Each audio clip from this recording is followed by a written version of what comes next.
We are constantly trying to find cheaper headphones that blow our expectations out of the water. Then again, we are constantly looking for the same thing from expensive gear.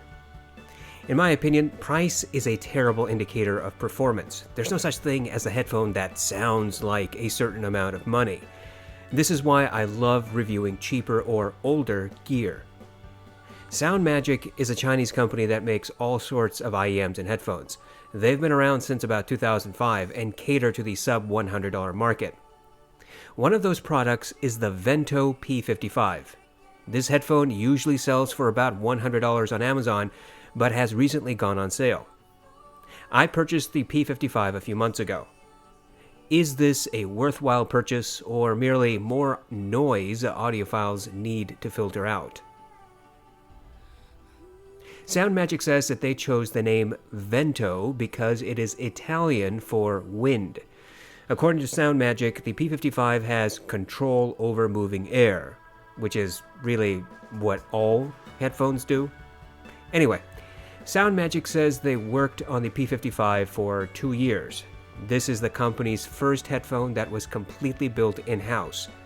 SoundMAGIC says that the P55's 40mm dynamic drivers were made by them.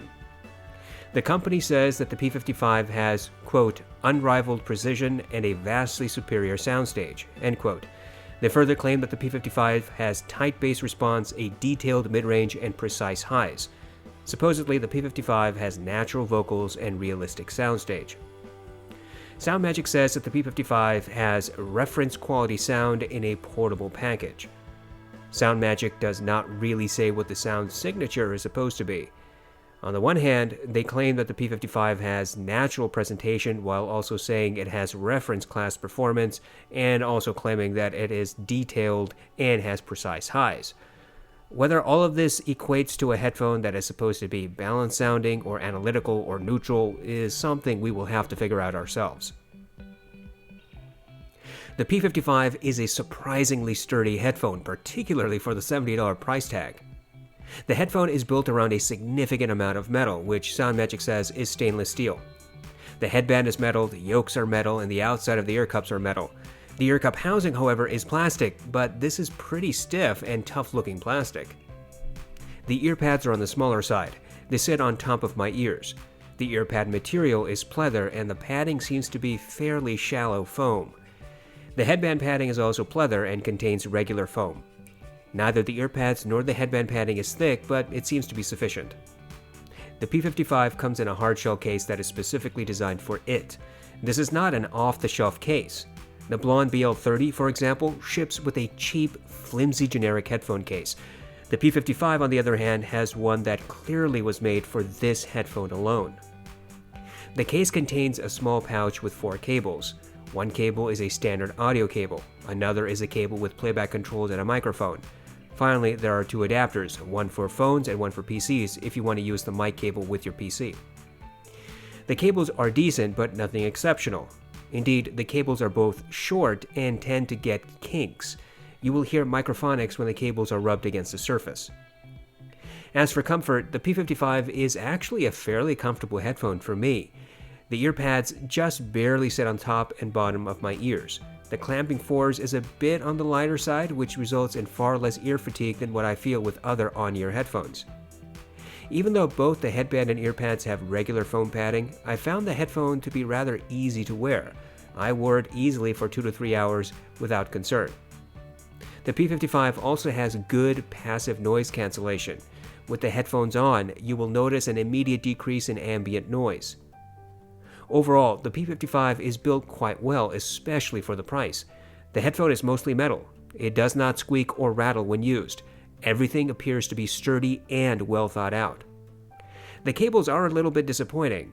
However, the P55 uses a standard 3.5mm cable, so you can easily find a replacement for cheap. The P55 comes with plentiful accessories, all of which seem suited to this headphone.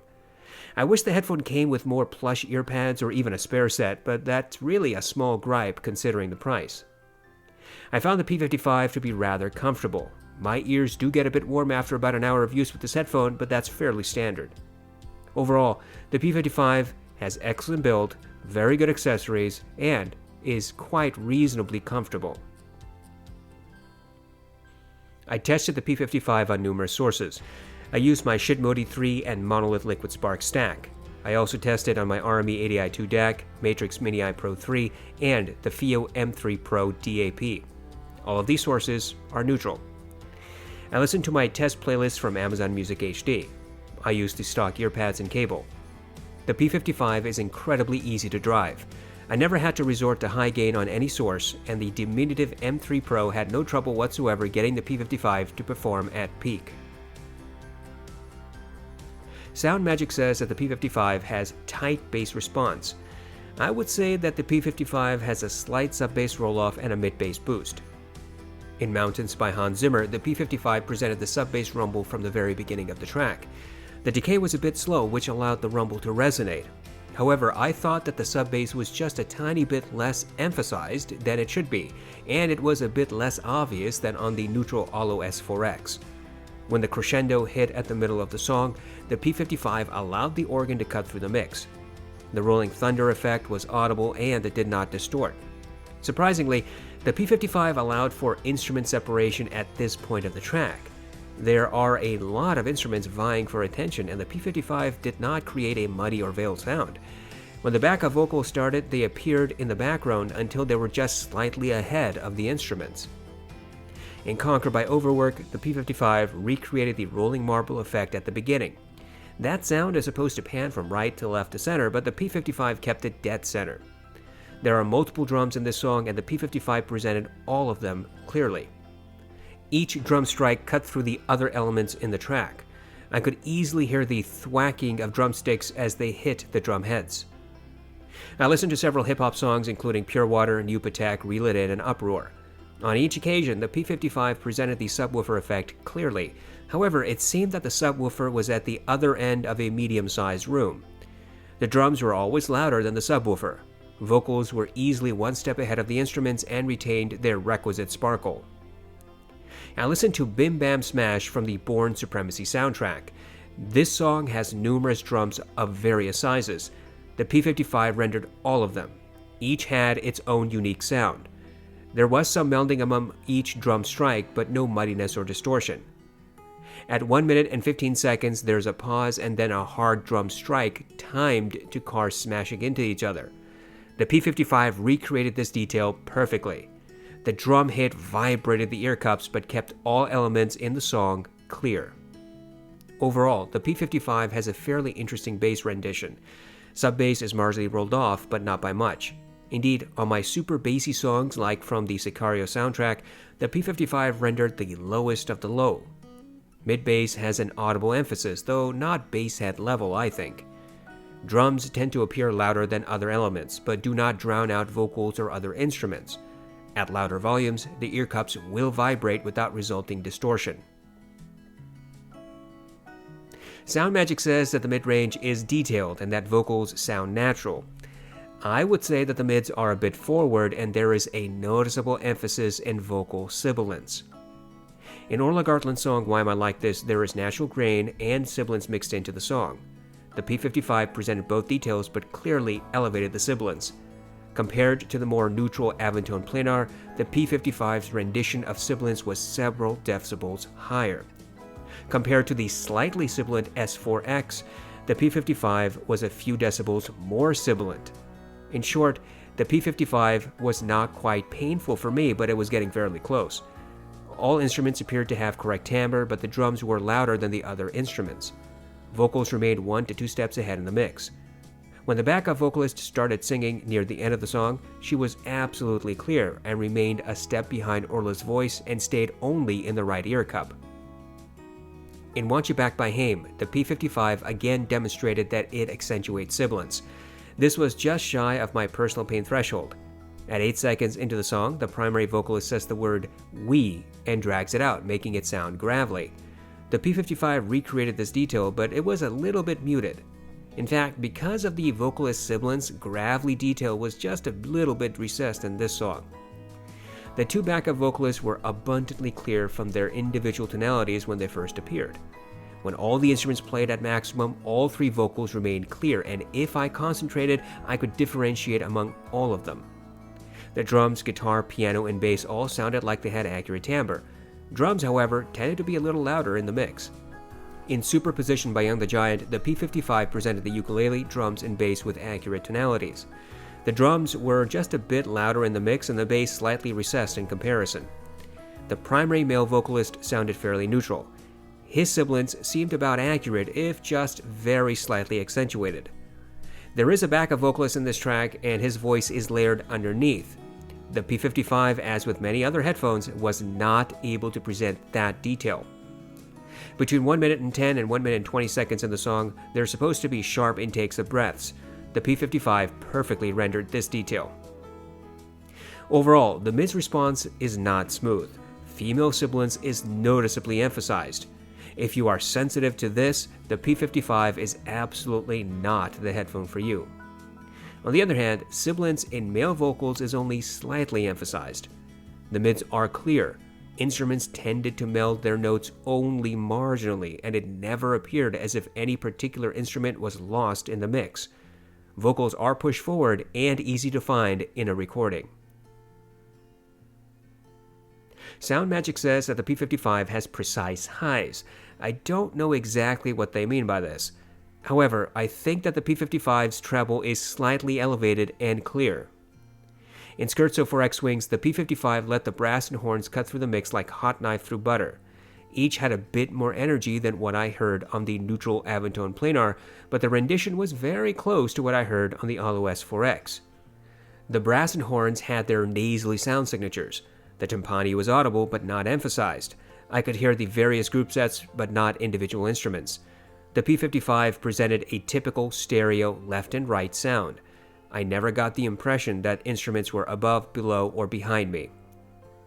In Flight from the City, the P55 rendered the piano as if it was about 8 feet away.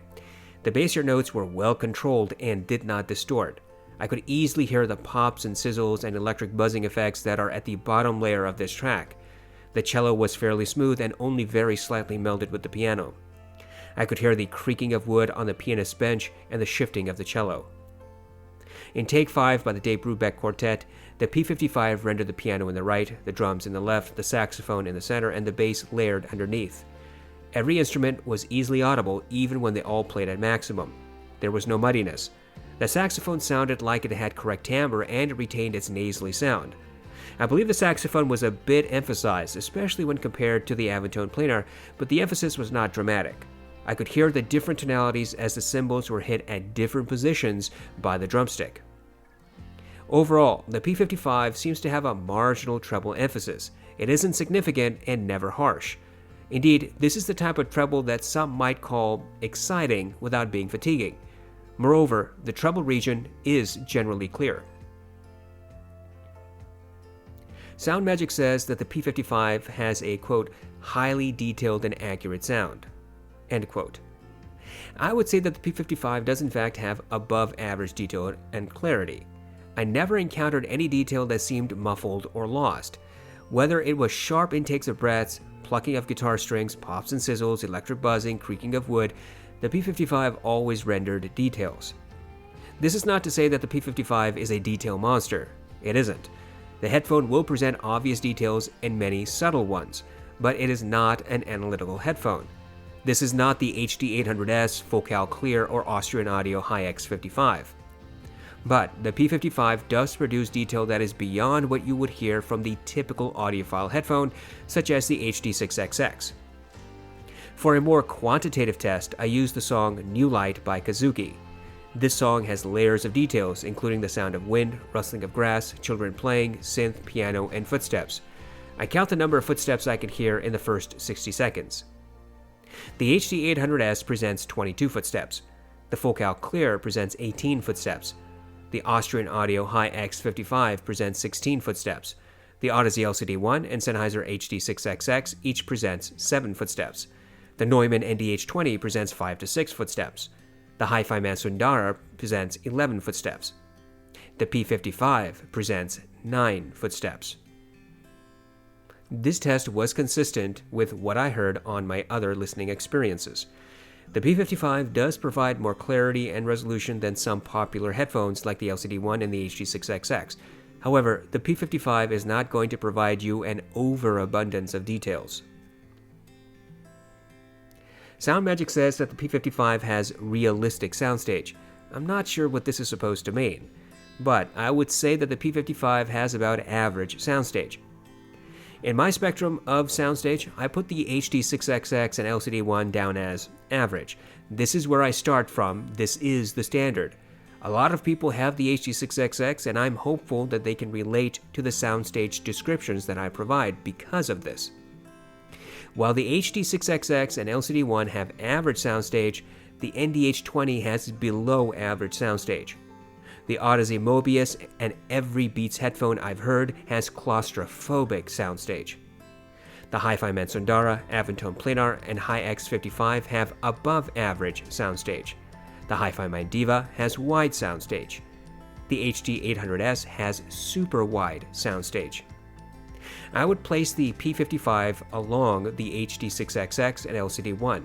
The three headphones tend to provide about the same amount of soundstage. Whether you think that this is realistic soundstage is something for you to decide. I will point out, however, that the P55 does not have a 3D effect. Sounds never appeared from above, below, or behind. The P55 presents music in stereo, left and right, and nothing more. I'm not sure what SoundMAGIC was aiming for. I can say without a doubt that the P55 is not neutral. There are noticeable deviations from a neutral tuning. The P55 has a slight sub-bass roll-off. This is nothing like what you might hear on the Aventone Planar, but there is a slight difference when you compare to the more neutral S4X. Mid-bass has a greater emphasis and probably by several decibels over neutral headphones. Mid-bass energy is always present. Drums never sounded recessed or blunted. If a drum strike is supposed to have a visceral sound, the P55 will present it. Moreover, there is good separation between sub-bass and mid-bass. I never heard any distortion or muddiness in this frequency range. The mids are forward. Vocals especially get a shove ahead of instruments. Female sibilance is quite emphasized. Male vocals get an only marginal emphasis and nothing like what happens with female vocals. This can result in some fatigue if listening at high volumes. All mid-centric instruments have correct timbre, but drums do have a bit more emphasis in a group. The treble is only slightly emphasized. All treble instruments are clear and distinct. Brass and horns retain their nasally signatures, but are a bit emphasized when compared to the Aventone Planar.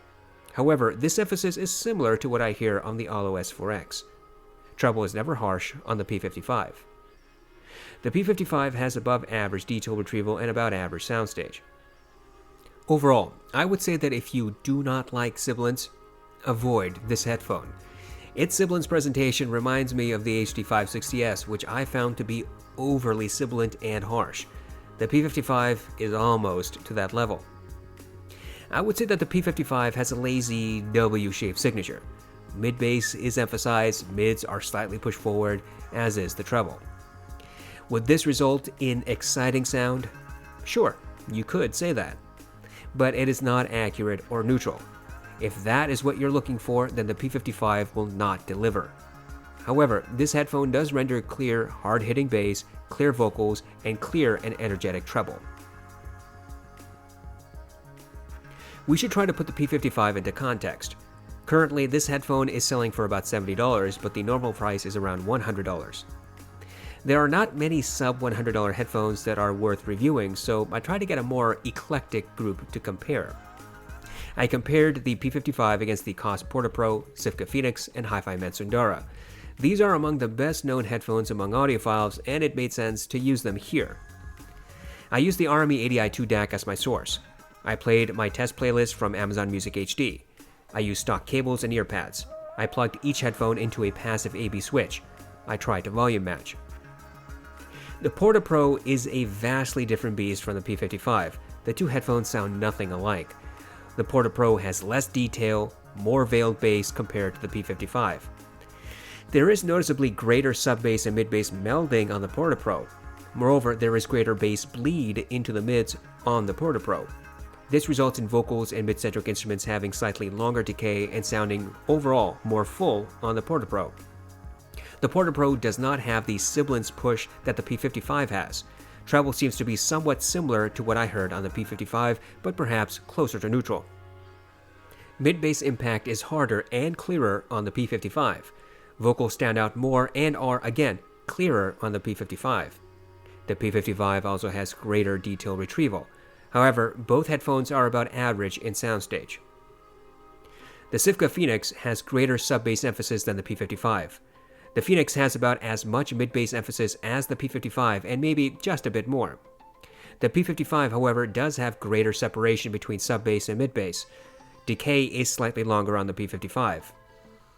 On the Phoenix, the bass bleeds into the mids slightly. This causes mid-centric instruments and vocals to sound fuller than on the P55.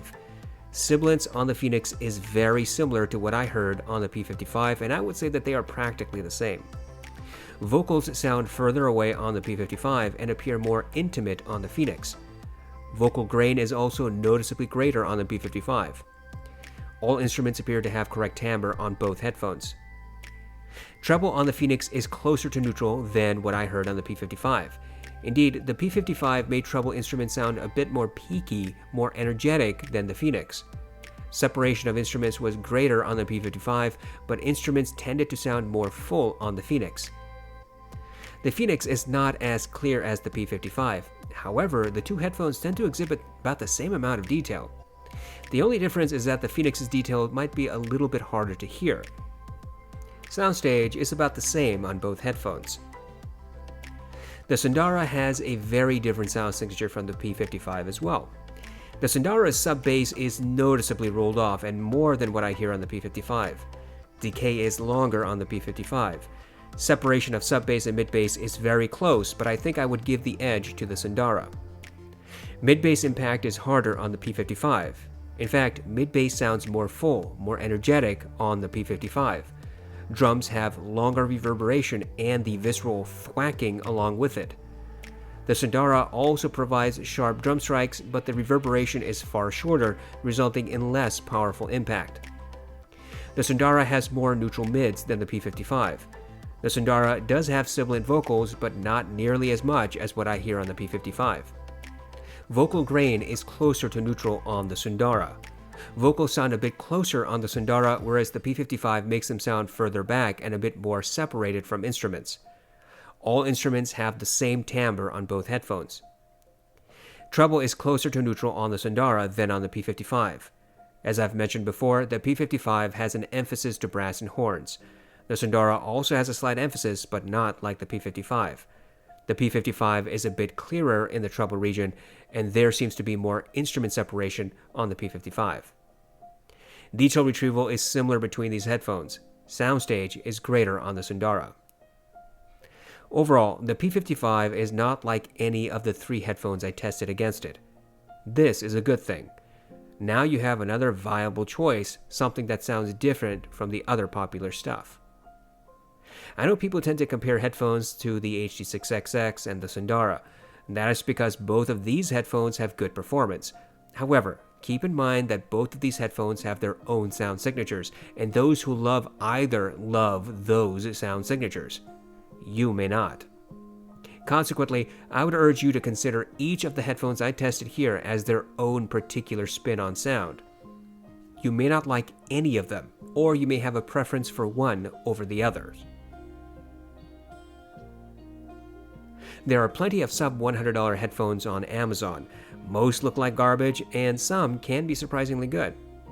The Koss Porta Pro gets a lot of praise, and at its $30 price tag, it's a fine product. I think that the Sony MDR MA100 is an excellent headphone at $60. It provides clarity and instrument placement and separation. But, as with many cheap headphones, the Porta Pro and MA100 have build quality problems. Moreover, the non-detachable cables on these headphones makes them a little fragile. It's not easy to find a combination of solid construction, detachable cables, and good sound under $100. The SoundMAGIC Vento P55, however, does make a compelling argument. Its construction is surprisingly good. The mostly metal design along with detachable cable and replaceable ear pads make the P55 more versatile than the Porta Pro. Indeed, the $200 Sennheiser HD560S is flimsy plastic compared to the P55, and the 560S seems quite fragile. The P55's sound signature is not going to please everyone. It has above average clarity and detail and about average soundstage. It has a slight sub-bass roll-off, a mid-bass boost, and forward mids. There's noticeable sibilance for female vocals. Treble is slightly elevated but clear and not harsh. The P55 comes with good accessories. You get 2 cables and 2 adapters. You get a sturdy case that's designed for this headphone specifically. As I was listening to my test tracks, I realized how uncomfortable the sibilance might be for some people. I think I'm about the average person in this regard. I can handle sibilance, but I also know when it's too much for my liking. The P55, to be perfectly honest, did not make me want to listen to sibilant vocals. The P55 does perform well with all genres, assuming vocal sibilance is not a problem for you. But what I found most intriguing is the P55's performance with well-recorded jazz, orchestral, classical, and ambience music. One of the songs I kept listening to over and over again was Luigi Boccarini's La Musica Notturna della Strada de Madrid. I found one recording that I fell completely in love with. I have linked it in the description section below. It's a live recording of some very gifted players in a stone structure cathedral. There's a lot of ambient noise, which is done on purpose. At 8 minutes into the track, the song takes on a new life with one of the additions these players added that is not part of the original piece. The P55's performance with this particular recording was entertaining to say the least. I cannot imagine everybody would agree, but at least I felt this way. Nevertheless, while the P55 does do well with all genres, it appears to me that some genres do fare better than others. This brings me to value. Yes, the P55 is value. There is no doubt in my mind that this headphone, especially at its current $70 price, is good value. You get sturdy construction, good accessories, a detachable cable, replaceable ear pads, and a sound signature that is different enough to warrant consideration. The P55 does have a sibilance peak, which may be quite uncomfortable for some. This headphone is not for bass heads. It does not provide a warm, relaxing sound signature. However, it is also not a typical V-shaped sound. I judge value by asking myself one of 2 questions. If someone sent me gear, would I buy it? If I bought the gear, would I keep it? I bought the P55 months ago. I have no desire to get rid of it. No, it does not provide a comfortable, relaxing sound signature, but I have alternative headphones for that. If you want a well-built, portable headphone with an energetic sound signature, then the P55 is a good option. Its price tag is quite agreeable, and the overall package is worth your consideration.